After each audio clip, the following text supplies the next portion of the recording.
नमस्कार, मैं ममता गुप्ता। आज नवरात्रा की हमें कलश स्थापना और कैसी करनी चाहिए, इसकी पूजा विधि के बारे में और हवन किस तरह किया जाता है, कन्या पूजन कैसे करना चाहिए और इस सब के बारे में मैं आपको डिटेल इस वीडियो में बताऊंगी, पूरी जानकारी दूंगी। तो उससे पहले मेरी वीडियो शुरू करने से पहले प्लीज़ मेरे चैनल को सब्सक्राइब करें, बेल आइकन को प्रेस करें ताकि मेरे जितनी भी वीडियो मैं डालूँ उसका नोटिफिकेशन आप लोगों को सबसे पहले मिल जाए। तो वीडियो शुरू करती हूँ कि सबसे पहले मैं बताना चाहती हूँ कि जो नवरात्र स्थापना है वो 3 अक्टूबर से चालू है 2024 में। और 3 अक्टूबर के दिन हमें किस किस सामान की आवश्यकता होगी कि एक पाटा लेंगे और उस पर लाल कपड़ा बिछाएंगे और आपके पास कोई भी प्रतिमा हो देवी माँ की, जो दुर्गा माँ है देवी माँ, उनकी या तो प्रतिमा हो या आपके पास में कोई मतलब कोई तस्वीर हो तो आप वो भी रख सकती हैं। तो सबसे पहले लाल कपड़ा बिछाएंगे और चावल में थोड़ी सी हल्दी डालकर और उसको पीले कर लेंगे और उन पीले चावलों को हम पट्टे पर रखेंगे और उस पट्टे पर रखने के बाद डालेंगे और उसके ऊपर हम प्रतिमा या फ़ोटो या तस्वीर जो भी है आपके पास उसको स्थापित करेंगे और कलश स्थापित करेंगे। तो कलश के लिए क्या करेंगे कि उसको एक मार्केट में एक मिट्टी का पात्र आता है, उसमें हम सबसे पहले स्वास्तिक बनाएंगे हल्दी से। उस पात्र के अंदर हल्दी से स्वास्तिक बनाकर फिर हम उसमें थोड़े से चावल डालेंगे और उसके बाद हम उसमें मिट्टी भरेंगे। उस मिट्टी भरने के बाद में हम उसमें गेहूँ और जो मिक्स करके और उसमें हम डाल देंगे। इस तरह से इसकी स्थापना होती है और फिर इसको हमें जहाँ भी रखना है, जैसे जिस स्थान पर भी रखना है तो उस स्थान पर भी हम स्वास्तिक बनाकर ही उसके ऊपर हम उस पात्र जो है जो बोने का पात्र उसको रखेंगे।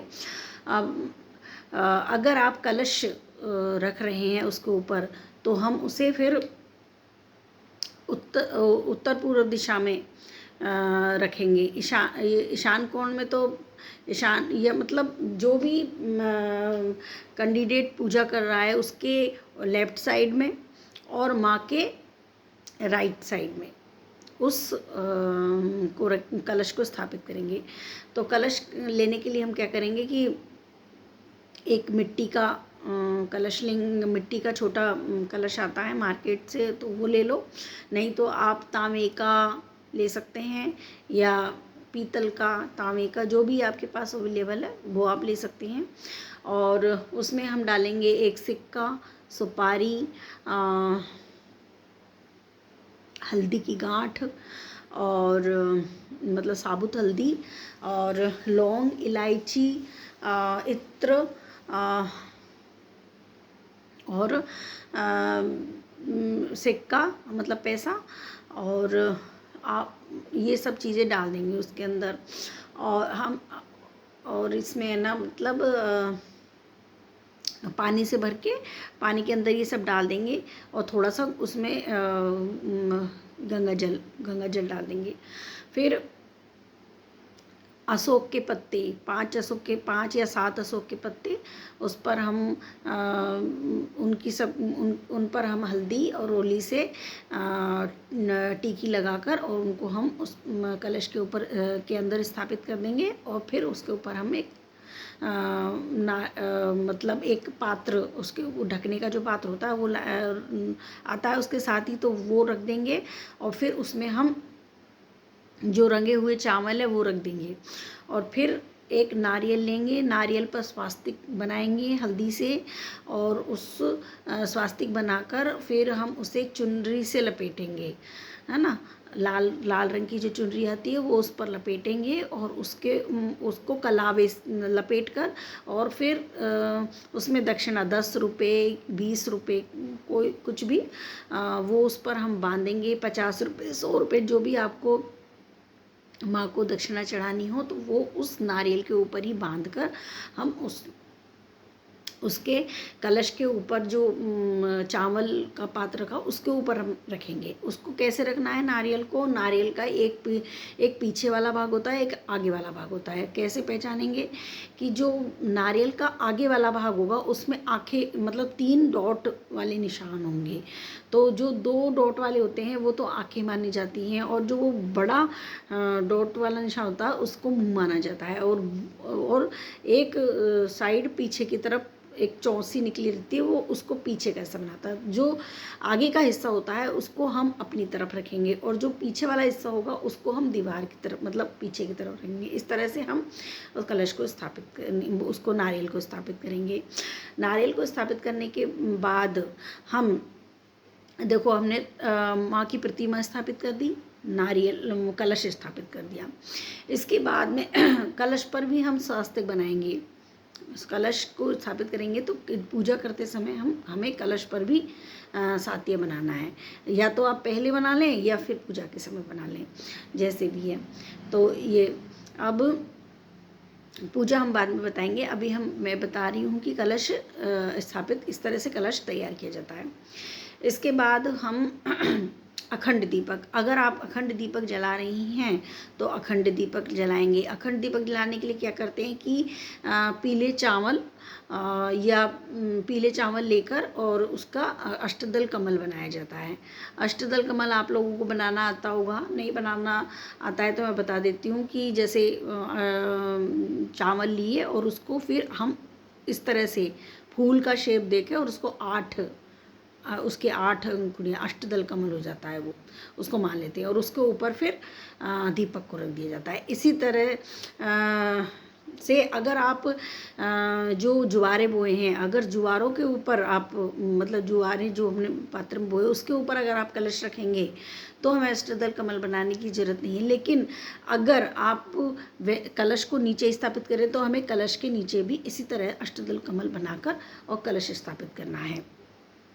इस तरह से हम कर सकते हैं। और अखंड दीपक अगर जलाते हैं तो एक बार प्रज्वलित कर देते हैं, उसके बाद में वो 9 दिन तक लगातार उद्यापन होने तक वो जलता रहता है। उसमें किसी प्रकार मतलब वो हमें पूरे 9 दिन तक उसका ध्यान रखना होता है। वो 1 भी मिनट के लिए बुझना नहीं चाहिए। अगर वो बुझ जाता है तो सही नहीं रहता है। इसलिए लोग अखंड दीपक बहुत कम करते हैं। लेकिन अगर अखंड दीपक जलाया जाए और उसका पूरा ध्यान रखा जाए और 9 दिन तक वो जलता रहे तो बहुत बहुत बहुत अच्छा माना जाता है। उससे कहते हैं कि अखंड दीपक अगर इस तरह से जलाया जाए तो घर में सुख संपदा की कोई कमी नहीं रहती। लक्ष्मी माँ बहुत मतलब जो माँ है वो बहुत प्रसन्न होती हैं। लेकिन उसमें बहुत हमें हर दिन रात हमें उसका बत्ती का ध्यान रखना पड़ता है। तो अखंड दीपक इस तरह से रखेंगे। फिर हमारी मतलब फिर हम पूजा सामग्री में हम क्या करेंगे कि सबको एक कलश में पानी लेकर और सबको ओम नमो भगवते कुछ भी जो जैसे माँ का छींटे देंगे भावपूर्ण, उनको स्नान कराएंगे। स्नान कराने के बाद में हम उनको हल्दी और रोड़ी से हल्दी और जो मतलब रोली है उससे हम उनको टीका करेंगे। और हमें कलश को भी टीका करना है, हमें दीपक को भी टीका करना है, हमें माँ को भी की प्रतिमा या फोटो जो भी है उसको टीका लगाना है। उसके बाद में हमें गणेश जी की स्थापना करनी है। गणेश जी में हमें के साथ मतलब गणेश जी की पूजा भी हमें साथ ही करनी है। तो गणेश जी आप या तो एक सुपारी ले लें, उसके ऊपर कलावा बांधकर हम मतलब इसको मतलब भावपूर्ण गणेश जी मानकर उसको प्रतिष्ठित कर सकते हैं। नहीं तो आपके पास अगर प्रतिमा है गणेश जी की या फोटो है तो आप वो भी रख सकते हैं। हमें गणेश जी की भी साथ में पूजा करनी, क्योंकि गणेश जी की सबसे पहले पूजा की जाती है। कोई भी पूजा करते हैं तो बिना गणेश जी की पूजा के वो संपन्न नहीं होती। तो फिर हमें गणेश जी स्थापित करने होते हैं। गौरी आपके पास अगर गौरी गणेश मतलब पार्वती माँ की फ़ोटो है तो आप वो रख सकती हैं। नहीं है तो आप एक हल्दी की गौरी बनाते हैं तो वो हल्दी की गौरी भी बना सकते हैं। हल्दी को घोल के और उसकी गौरी भी बनाते हैं। कई लोग पिंडी सी बनाकर उसको गौरी मान लेते हैं और उसका टीका कर देते हैं। या तो आपके पास में गौरी गणेश का फ़ोटो हो तो आप उसकी पूजा कर सकते हैं। इस तरह से उनको भी टीका लगा देते हैं। फिर चावल से हमें फिर उनको फूल समर्पित करते हैं। और फिर श्रृंगार का सामान मतलब जो सुहाग का सामान होता है, या तो फर्स्ट दिन कर लो या लास्ट दिन कर दो। अगर फर्स्ट दिन करते हैं तो फिर वो 8 दिन तक 9 दिन तक जो भी है वो माँ के ऊपर माँ के पास ही समर्पित रहता है। और फिर 9वें दिन जब उसका उद्यापन करके हम उनको विदा करते हैं तो हम उन्हें हटा लेते हैं। और इस तरह से हम सुहाग का सामान उनको चढ़ा देंगे। और फल फूल फ्रूट चढ़ा सकते हैं। मिठाइयाँ जो भी आप में घर में बनी हुई चीज़ें हम चढ़ाते हैं। दूध से बनी हुई मिठाइयाँ चढ़ा सकते हैं माँ को। और फल फ्रूट जैसे केला सेब इस तरह की चीज़ें माँ को भोग में अर्पित कर सकते हैं। लेकिन ये सब क्या है कि हमें जो मतलब जो केला सेब वगैरह तो हम ऐसे रख सकते हैं, लेकिन जो हम मिठाई वगैरह जो जिसका भी भोग लगे उसके लिए हमें हवन करना होता है। हवन करने के लिए क्या करते हैं कि एक छोटा मिट्टी का पात्र आता है। उस मिट्टी के पात्र में हम उपला, गाय का उपला सुलगा कर उसमें रख देते हैं और रख के और फिर उसमें हम कपूर धूप से उस धूप देते हैं। मतलब कपूर धूप से उसको सुलगाकर और उससे भाव ली जाती है माँ की। अगर दीपक के नीचे रख देते हैं, मतलब उसके लिए एक अलग से दीपक आप पूजा के लिए अलग अलग से दीपक रख लो। आपने जो अखंड दीपक जलाया है उसको हमें छेड़ना नहीं है। अलग से दीपक जला लो और उस दीपक के नीचे हमें ये उपला रखना है। उसमें जैसे ही भाव आ जाती है तो मान लिया जाता है कि देवी माँ आ गई है। फिर हम उसमें भोग समर्पित कर देते हैं। भोग आप किसी भी चीज़ का लगा सकती हैं। मतलब आपको मिठाई या कोई भी जो आपके पास अवेलेबल है, लेकिन मीठा ही होना चाहिए। माँ को नमकीन नहीं लगाया जाता, मीठा भोग ही समर्पित होता है। वो करने के बाद में हम उनको पानी के चारों तरफ से इस तरह से छींटे लगा देते हैं ताकि, और फिर माँ को भी भोग समर्पित किया जाता है। इस तरह से मतलब ये हवन मान लिया जाता है। इसको ये छोटा हवन है, इसमें मान लिया जाता है। और मंत्रों से उसका आहुति देकर और उसको संपूर्ण कर लिया जाता है।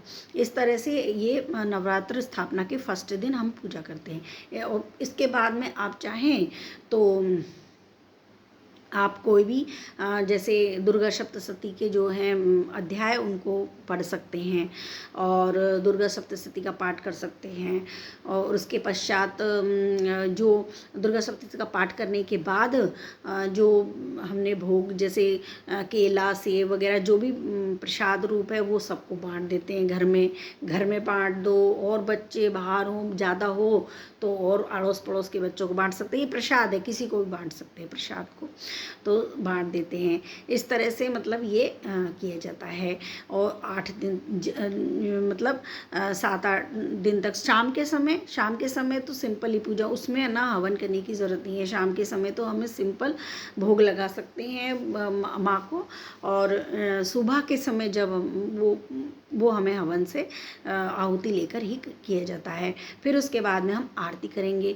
आरती करने के बाद में भोग समर्पित कर देंगे सबको। इस तरह से ये पूजा की जाती है।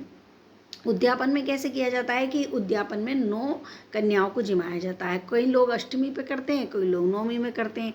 तो जैसे भी है जिस दिन हमें उद्यापन करना होता है उस दिन एक तो 9 कन्याओं को जमाते ही छोटी 10 साल से छोटी कन्या होनी चाहिए, है ना।